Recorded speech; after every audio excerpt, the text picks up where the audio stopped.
समझ में आता है। अभी लॉकडाउन में सब परेशान हुए हैं। बहुत से लोग कह रहे हैं कि मुझे तो डिप्रेशन हो रहा है लॉकडाउन। ये समझ में नहीं आता कि तुमको संसार से अगर थोड़े दिनों की दूरी हो जाती है, लोगों से मिलजुल नहीं पाते हो, बात नहीं कर पाते हो, तो तुम्हें कितना, तो ये नया शब्द आ गया है कि मुझे डिप्रेशन होता है। तो सबसे ज़्यादा डिप्रेशन तो योगी को होना चाहिए। उससे तो कोई मिलने आए ना आए, संसार वाले आए ना आए, उसको पूछे ना पूछे, वो तो शांत रूप में रहता है। इसका अर्थ क्या है? क्या तुम योगी नहीं हो? क्योंकि तुमने अपने आप को उस माया के रस में इतना अंदर ले जा चुके हो कि तुमको अगर उसका रस नहीं मिलता है तो तुम्हें कुछ होने लगता है। जब तक दूसरों की बातें नहीं सुनते हो, दूसरों के बारे में पंचायत नहीं कर लेते हो, दूसरों के बारे में तुमको जो कहानी सुननी है वो नहीं सुन पाते हो, दूसरों का हाल चाल जिस तरीके से तुम लोग बैठ के बात करते हो एक दूसरे से वो नहीं कर पाते हो, तो उलझन होती है। पर ज्ञानी को किसी भी चीज़ की उलझन नहीं होती। क्यों नहीं होती? क्योंकि उसने ऑलरेडी जीते जी अपने संसार को, अपने जीवन को, अपने माया को भस्म करके बैठा है। उससे कोई मिले ना मिले, कोई बोले ना बोले, कोई हंसे कोई रोए, उसको कोई फ़र्क नहीं पड़ता, क्योंकि वो ज्ञान रूप में आ चुका है। उसको पता है सत्य क्या है, ये तो मिथ्या है। मिथ्या वाले क्या मुझको ज्ञान बताएंगे और क्या ज्ञान में आएंगे? और इसीलिए हम लोग एक दूसरे से कहते रहते हैं कि अरे ये कब ख़त्म होगा, लॉकडाउन कब ख़त्म होगा, कब हम लोग आपस में मिल पाएंगे। सत्संगी भी कह रहे हैं हम लोग कब तो खुलेगा, तो कब हम लोग सत्संग हॉल में आ पाएंगे, कब सत्संग एक साथ मिल के करेंगे। अगर तुम्हें अभी भी सत्संग सबके साथ करना है, अभी भी तुमको सत्संग के लिए कहीं आना पड़ा है, अभी भी तुमको किसी के साथ मिल के सत्संग करना पड़ रहा है, तो तुम समझ लो अभी तुम्हारे लिए राह बहुत लंबी है। पर जो सत्संगी है उसको किसी की ज़रूरत नहीं है, यहाँ तक कि सुनाने वाले की भी ज़रूरत नहीं है। क्योंकि जब एक एक पॉइंट अंदर में रमा रहता है तो क्या ज़रूरत है? एक बार दवा चली गई, वो असर कर जाएगी, बार बार दवा खाने की कोई ज़रूरत नहीं है। सच्चे गुरु की गोली तो ऐसे ही होती है, वो एक गोली देता है, तुम्हारा काम सब ठीक हो जाता है। पर जो गलत डॉक्टर होता है बार बार गोली खिलाता रहता है। एक गोली खिलाएगा, देखेगा अच्छा फ़र्क नहीं पड़ा, लाओ दूसरी गोली लिखाएं, फिर दूसरी गोली खिलाता है उसको, अच्छा दूसरी गोली से फ़र्क नहीं पड़ता। ऐसे ही एक डॉक्टर था, वो गया तो उसने कहा कि मेरी पसलियों के नीचे बहुत दर्द हो रहा है। उसको लगा कहीं लिवर का तो नहीं है, कहीं किडनी का तो नहीं है। उसने दे दिया, पहले किडनी की दवा दी, नहीं किडनी का तो नहीं है, दर्द अभी भी हो रहा है। फिर उसने लिवर की दवा दे दी, लिवर की दवा भी दी, उससे भी कुछ नहीं हुआ। फिर अंत में उसने नस चढ़ने की, कभी कभी नस चढ़ जाती है उसकी, उसने दवा दी, उससे ठीक हो गया। तो जो गुरु होता है वो सबसे पहले ही दिन तुम्हारी नफ्स पकड़ लेता है, तुम्हारी कमज़ोरी पकड़ लेता है। और कमज़ोरी है तुम्हारी माया, माया में अटकन। जब तक माया में अटकन रहेगी तब तक तुम अटके रहोगे, और जब माया से अटक के अटकन ख़त्म तब फ्री। फ्री क्योंकि फ्री क्यों कहते हैं? क्योंकि तुम खुद देखोगे तुम्हारे जितने भी दुख है, जितने भी सवाल हैं, जितने भी तुम्हारे दिमाग चल रहा है, वो सिर्फ इसलिए चल रहा है क्योंकि जो तुमने सृष्टि बनाई है, उस सृष्टि में तुमको घर भी चाहिए, इस सृष्टि में तुम्हें गाड़ी भी चाहिए, इस सृष्टि में तुमको बीवी भी चाहिए, इस सृष्टि में तुमको हर चीज़ चाहिए, हर सुख चाहिए, और सुख के पीछे तुम भाग रहे हो। और जब तुम कर्म करते हो तो उसमें तुम सबसे पहले तो अपना स्वार्थ लगा देते हो कि ये कर्म हम कर रहे हैं क्योंकि हमें ये चीज़ चाहिए, मेहनत कर रहे हैं क्योंकि हमें इंक्रीमेंट चाहिए, शादी कर रहे हैं क्योंकि हमें एक सफल वैवाहिक जीवन चाहिए। हर चीज़ में तुम्हारी लगी पड़ी है चाह, और जब तक वो चाह रहेगी कोई भी तुम्हारा कर्म शुद्ध नहीं होगा, और कोई भी शुद्ध कर्म का फल हमेशा दोनों तरफ चल सकता है, सुखी भी हो सकता है, दुखी भी हो सकता है। पर जो कर्म में आपकी चाह ही नहीं है, चाहना ही नहीं है, ख़त्म हो गया है, उसमें आपको सुख हो या दुख हो आपको क्या पता। आप किसी व्यक्ति से मिले, आप किसी व्यक्ति के मुख में जब टेंशन देखी तो आपके उससे पूछोगे भाई क्यों टेंशन, तुम्हें क्या करना हो, तुम्हारा मामा नहीं, चाचा नहीं। पर अगर अपने मुख में टेंशन आएगी तो बड़ी मन चलेगा कि हम अपनी टेंशन कैसे ख़त्म करें। इसी हिसाब से तुम जब तक अपने चाहना में, अपने में फंसे रहते हो, जब तुम चाहना से मुक्त होने का मतलब कि तुम्हें परवाह ही नहीं है, मेरा काम ही नहीं है, जिसका है वो जानेगा।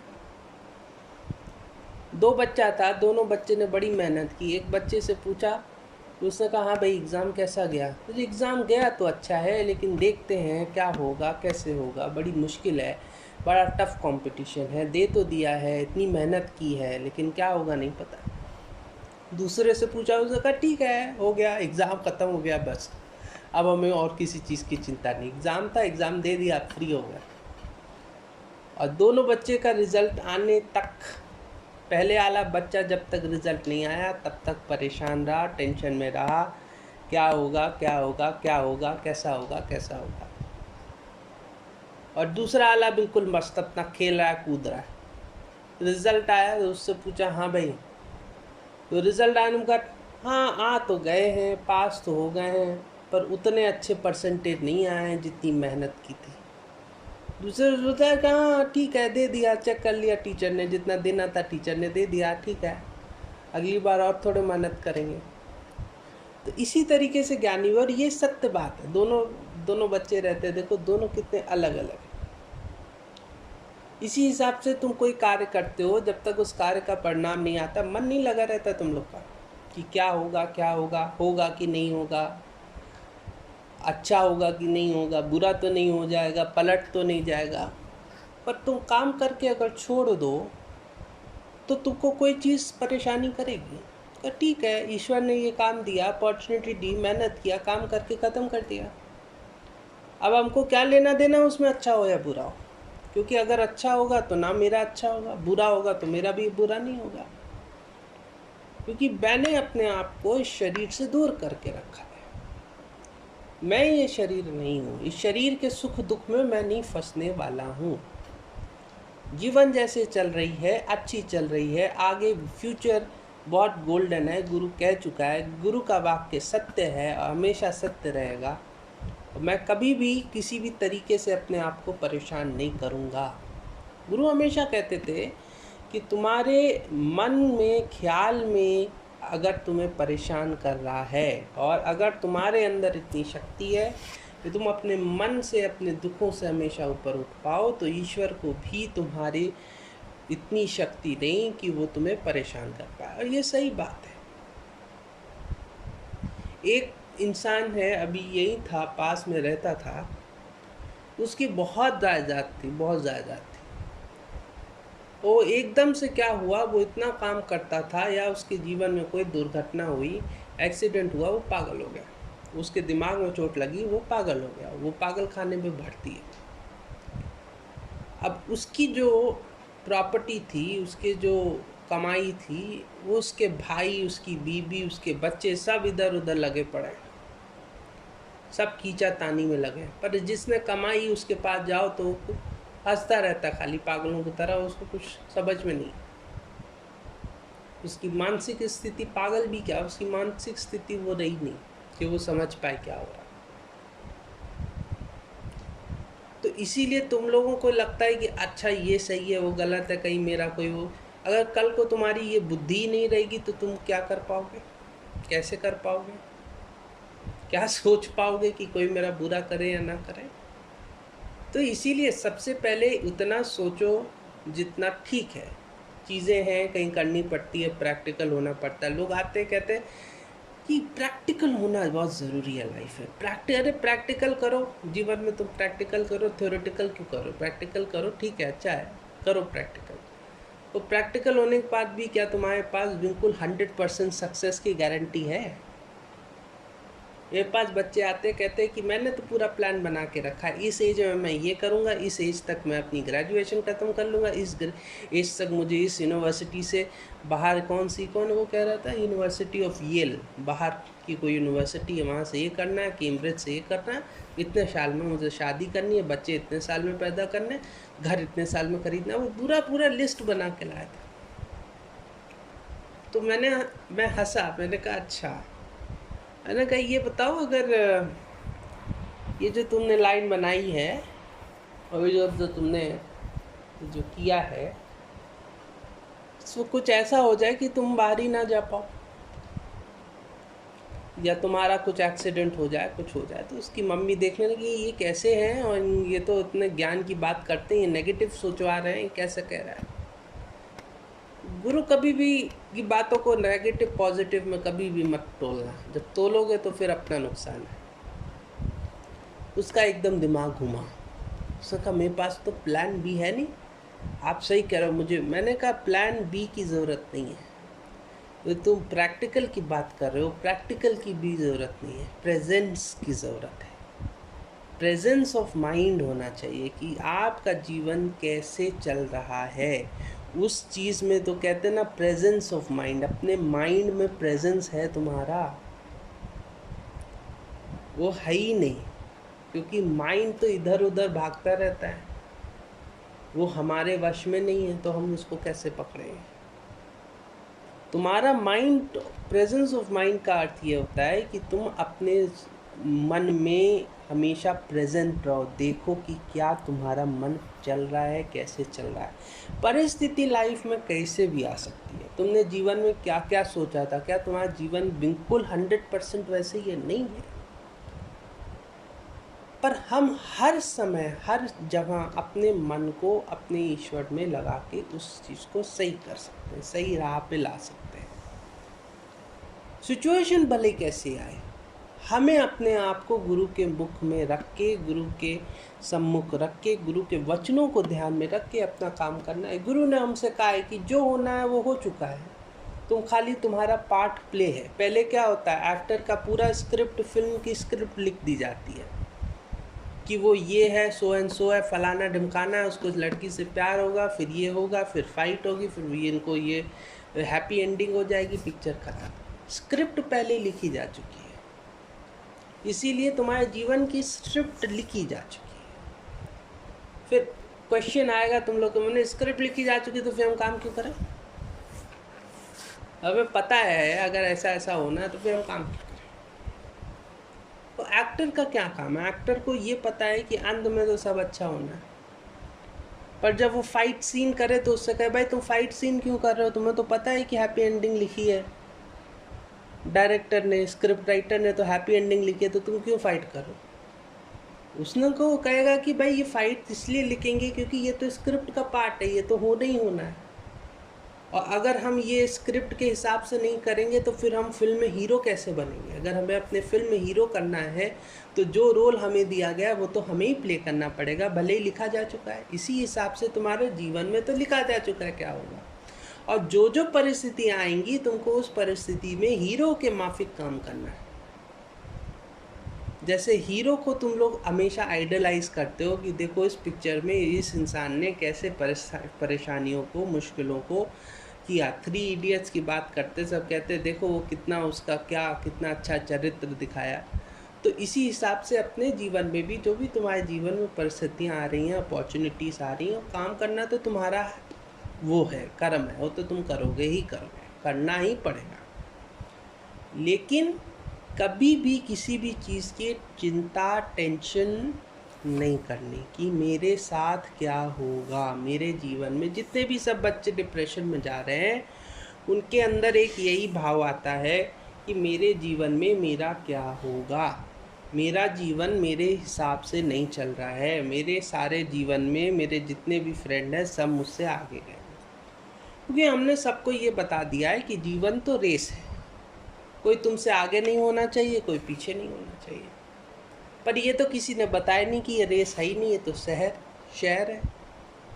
सैर करने जाते हो, वॉक करने जाते हो, गार्डन जाते हो, तो तुम अगर भागना चाहोगे वहाँ पे गार्डन में क्या देखते हो, तुम लोग भागते भी हैं, लोग टहलते भी हैं, लोग एक्सरसाइज भी करते हैं। हर हिसाब से इंसान अपने एक्सरसाइज कर रहे हैं, अपने आप का अपना कैलोरी बर्न कर रहे हैं। किसी को लगता है नहीं मुझे खाली चलना है तो वो रिस्ट वॉकिंग करता है, किसी को लगता है नहीं मुझे एक्सरसाइज करनी है तो वो एक्सरसाइज करता है। एक ही मैदान में, एक ही उसमें कितने कितने तरीके से लोग अपना काम करते हैं। उसी हिसाब से तुम्हारा जीवन में तुम्हें जिस हिसाब से जो रोल चल रहा है वो चलाओ। कभी भी मत सोचो कि अगर अभी जीवन तुम्हारा है, अभी तुम्हारा जीवन ढीला चल रहा है, धीरे चल रहा है, तो आगे भी ऐसा चलेगा। हमसे क्या गलती होती है कि जब जीवन में, सबके जीवन में एक ऐसा पॉइंट आएगा जब ठहराव आता है, थोड़ी सी धीमा आता है, तो हम लोग को लगता है कि अरे तो जीवन में बिल्कुल ठहराव सा आ गया, बढ़ ही नहीं रहा, इतने साल हो गए हम तो वहीं के वहीं हैं। लेकिन तुम्हारे जीवन का सबसे बड़ी परीक्षा यही होती है कि ये ठहराव में कैसे तुम अपने आप को हैंडल करते हो। जब बस चलती है तो तुम देखो, बस का ड्राइवर जहाँ भीड़ होती है तो धीरे चलाता है, क्योंकि इससे पता है कि इतने सारे पैसेंजर बैठे हैं, आगे इतने लोग हैं, हम अगर वही फुल स्पीड में चलाएंगे तो किसी का एक्सीडेंट हो सकता है। तो वो आराम से चलाता है, पर जब वो हाईवे पे निकल आता है, जब उसको रोड क्लियर मिल जाती है तो वो भगाता है। इसी तरीके से जीवन में तुम्हारी ये जो पूरी जर्नी है, कभी कभी तुम्हारी गाड़ी धीरे लगती है, पर ऐसे ज़रूरी नहीं कि उसी स्पीड से पूरा जीवन चलेगा। तो इसीलिए यही गुरु कहता है, यही सब तो गुरु बताता है, हमें समझ ही में नहीं आता। जब हमारा मन गिरता है, जब परेशान होता है, तो हम ये सब सोच कहाँ पाते हैं। तो गुरु का अर्थ क्या? गुरु को कभी भी, मैं तो आज भी कहता हूँ ये चीज़ ध्यान में रखना, क्योंकि जब देखते तो वो बड़ी हंसी आती है कि गुरु गुरु गुरु, कोई भी तुम लोग यहाँ पे भक्त नहीं हो, ना कोई गुरु है। गुरु का अर्थ ये, जब गुरु भी बात करते हैं, गुरु है तुम्हारे अंदर बैठा तुम्हारा ईश्वर, तुम स्वयं गुरु। कोई भी किसी को भी गुरु मत मानो। ये तो इस सत्संग में, इस जगह तो यही, क्योंकि हम लोगों के यहाँ हम देखते हैं बहुत से लोग, बहुत से बच्चे, बहुत से लड़कियाँ जिनसे ज्ञान सुनती हैं उनको भगवान मानते हैं, अपने को नहीं मानते। तो फ़ायदा क्या हुआ? दादा के ज्ञान में तो सबसे पहले अट्रैक्शन यही थी कि वो सबको भगवान भगवान कह के बोलते थे, तो लोगों को बड़ी ताज्जुब लगता था कि अरे ये अपने को भगवान ना कह के दूसरों को भगवान कह रहा। तो इसीलिए कभी कभी हम जब देखते हैं कि दूसरे जहाँ जहाँ सत्संग चल रहे हैं, जैसे लखनऊ में चल रहा है या कहाँ हो रहा है, वहाँ पे अक्सर हम देखते हैं, कहते हैं आम भक्तजनों को जो भी प्रश्न पूछना है, तो हंसी आती, कहती है ये दादा के ज्ञान को कहाँ ले जा रहे हैं। भक्तजनों को प्रश्न पूछने का अर्थ क्या है? भक्त कौन? जब तक तुम खुद नहीं उन लोगों को बोलोगे कि ये है, इस सत्संग में, इस ज्ञान में यही सबसे बड़ा पॉइंट है कि इतनी एक एक शब्द की संभाल बताइए, एक एक शब्द की संभाल, कि तुम जो शब्द यूज़ कर रहे हो वो क्या, किस तरीके से अफेक्ट करेगा, उसका क्या मतलब है। कौन भक्त है यहाँ पे और कौन भगवान है? इसके मतलब एक भगवान बाकी भक्त। यहाँ पे तो पहले ही दिन गुरु ने कह दिया कि तुम सब भगवान हो, एक एक जो बैठे हैं सब भगवान हैं। किसी को भगवान बनना नहीं है या कोई बनोगे नहीं, तुम ऑलरेडी भगवान है, खाली शक्ति भूला बैठा है इसलिए नहीं। तुम सब भगवान है, एक एक यहाँ पे सब भगवान स्वरूप है, ऑलरेडी हैं। दादा जब ऐसे बोलते थे तभी लगता था, कहता था, तभी लगता था कि अच्छा हाँ हम लोग हैं, कुछ हम लोग के अंदर वो ईश्वर। क्योंकि कभी हमने सोचा ही नहीं कि हम भगवान, जिस भगवान को हमने मूर्ति में देखा, कैलेंडरों में देखा, फोटो में देखा, वो भगवान हम कैसे हो सकते हैं। पर गुरु होता है जो तुम्हें भगवान के आकार की जगह, भगवान के चरित्र की जगह, उसके चित्र की जगह उसके चरित्र के दर्शन करवाता है, और उसमें तुमको उनकी जो शक्ति है वही तुम्हारे अंदर दिखाता है। ये होता है सच्चा गुरु। और इसीलिए कहते हैं सत्संग में, यहाँ पे आप जो भी आ रहे हो, एक दूसरों को कभी भी बात करनी है किसी से कुछ, और क्या बुलाएं, कोई नाम की ज़रूरत नहीं, भगवान कह के, क्योंकि सब सचमुच भगवान है। गुरु यही करवाते थे, दादा हमेशा सबको भगवान भगवान करके बोलते थे, तो लगता था कि ये क्या लीला है।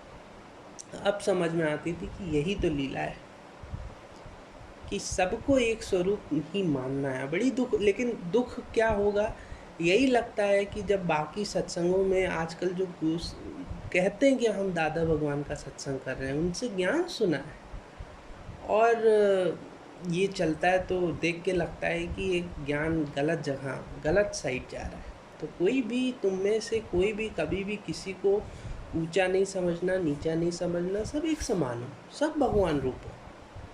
कोई भी किसी के में भी, जो मैं हूँ सो तू है, जो तू है सो मैं हूँ, कोई पर्दा नहीं, कोई एक पॉइंट का डिफरेंस नहीं है, एक डेसिमल पॉइंट का भी डिफरेंस नहीं है। हम सब एक स्वरूप, एक शक्ति हैं। कोई डिफरेंस है ही नहीं। आज संकल्प करो इसको, क्योंकि तभी ये जो जो तुम लोग किसी को गुरु मानते हो, पैर पकड़ते हो, फूल देते हो, ये क्यों करते हो? ये इसीलिए करते हो क्योंकि तुम लोगों को डिफरेंस दिखता है। अच्छा, इनको इतने लोग मानते हैं, इनको इतने लोग, अरे इनको और उनको क्या होता है? स्वरूप तो एक है, शक्ति एक है, वचन एक है। वचन जिसके मुख से निकले या जिससे सुने, बस। तो अक्सर इसलिए हम भी कहते हैं कि आप लोग जब सत्संग सुनाने जाते हैं तो इस चीज़ का संभाल रखा करिए। अगर आपको कोई ईश्वर स्वरूप मान रहा है तो सबसे पहले उसको उसके ईश्वर स्वरूप में स्थित करिए, क्योंकि दूसरों को तो ईश्वर स्वरूप देखना आजकल ज़्यादा आसान है, पर अपने आप को ईश्वर कोई नहीं मानने को तैयार है। अरे मैं कैसे ईश्वर हूँ? दूसरे को तो वो मान लेगा कि अच्छा हाँ आप तो ईश्वर रूप है, पर अपने को नहीं मानता।